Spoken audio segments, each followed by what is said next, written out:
Halo teman-teman semua, kali ini aku membuat video untuk memenuhi tugas ujian tengah semester mata kuliah Manajemen Produksi Pertanian. Sebelumnya, perkenalkan nama aku Tika Arianti dengan NIM 20210101018. Di video kali ini aku membahas komoditas yang diproduksi secara manufaktur. Produksi manufaktur adalah proses mengolah barang mentah menjadi barang setengah jadi atau dari barang setengah jadi menjadi barang jadi. Pada topik ini, aku memilih komoditas kopi yang akan diolah menjadi produk setengah jadi, yaitu bubuk kopi siap seduh. Komoditas kopi yang aku pilih ini kemudian setelah diolah, dijual dengan nama pasar atau brand Kolang. Kolang itu merupakan singkatan dari kopi talang. Di Waikanan sendiri itu ada suku yang namanya suku Semendo. Nah, jadi kopi talang itu diambil dari bahasa Semendo yang artinya perdesaan atau perkampungan kecil yang terpencil. Nah, karena di Waikanan itu banyak desa terpencil, maka diambillah brand kopi talang. Kopi talang ini merupakan salah satu dari 4 brand kopi terkenal di Lampung. Selanjutnya, komponen penting dalam menjalankan bisnis adalah 6M1I. 6M, 1M adalah man atau seseorang. Seseorang yang dimaksud adalah owner atau manajer yang mengelola bisnis, dan juga seseorang yang bekerja atau yang memproduksi produk tersebut.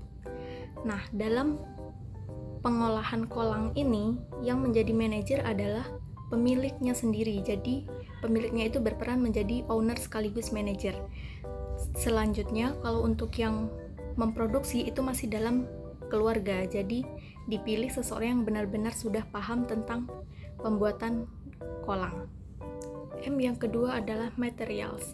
Materials atau bahan yang digunakan dalam pembuatan kolang adalah biji kopi robusta khusus petik merah. Jadi kalau yang nggak petik merah nggak bisa, karena kualitasnya akan berbeda dengan yang petik merah. Nah, perusahaan ini mendapatkan biji kopi dibeli dari petani-petaninya langsung. M yang ketiga yaitu mesin. Mesin atau alat yang digunakan diantaranya mesin roasting, mesin pencuci, mesin pengering, dan lain-lain.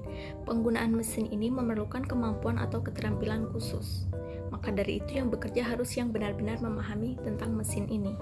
Selanjutnya, M yang keempat yaitu money atau modal.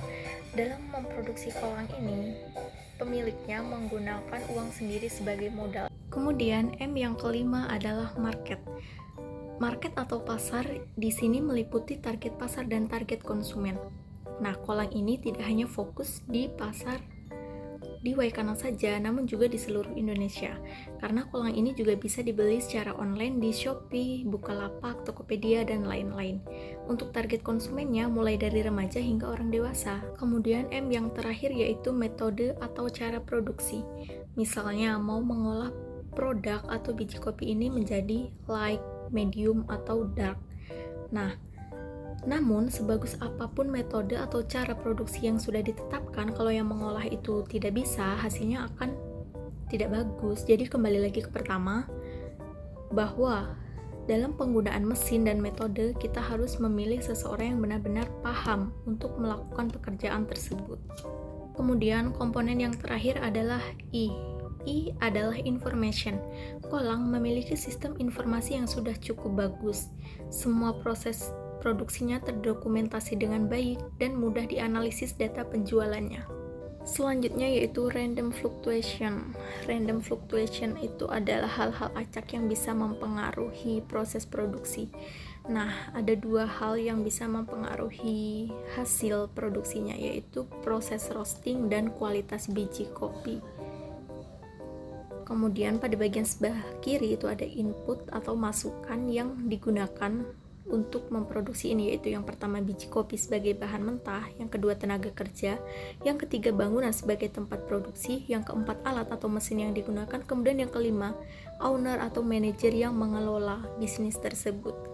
Kemudian melalui proses konversi yaitu proses produksi, kemudian akan menghasilkan output atau keluaran atau produk yang dikeluarkan yaitu berupa bubuk kopi. Timbal balik yang didapatkan atau umpan balik yaitu harga. Oke, masuk ke komponen selanjutnya atau poin selanjutnya yaitu pengendalian produksi. Pengendalian produksi ada 5. Yang pertama planning. yaitu merencanakan, mulai dari rencana berapa banyak yang akan diproduksi dan kapan waktunya. Kolang biasanya memproduksi 20 kilo biji kopi dalam waktu per 3 hari, jadi dalam seminggu itu 2 kali produksi. Yang kedua yaitu routing. Routing atau urutan proses produksi. Pembuatan kolang dimulai dari pemilihan biji kopi.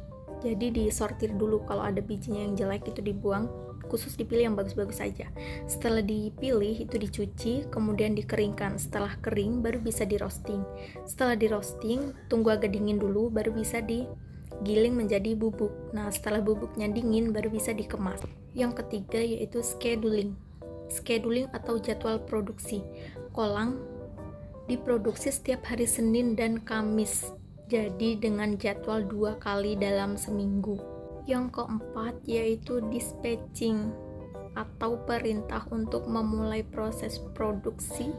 Dispatching kolang dilakukan oleh owner atau pemilik. Jadi setelah rencana dan semuanya tersusun, itu ownernya atau pemiliknya langsung memberitahu kepada tim produksi untuk mulai memproduksi kolang.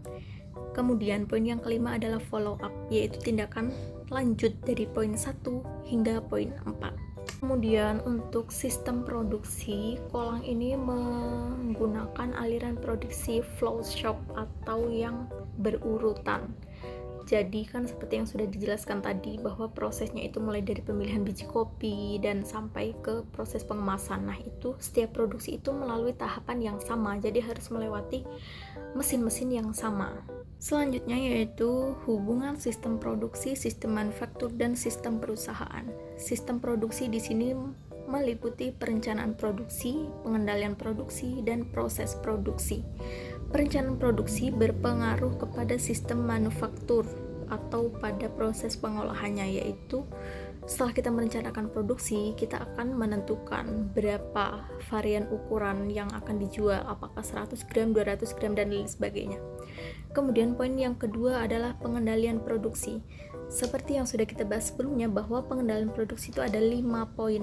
Nah, di sini mempengaruhi dengan studi pasar atau cara bagaimana kita membaca pasar. Pasar itu membutuhkan produk seberapa banyak, seperti itu. Kemudian yang ketiga adalah proses produksi. Dalam memproses produk tersebut, kita akan memperhatikan kualitas, tidak hanya kuantitasnya saja.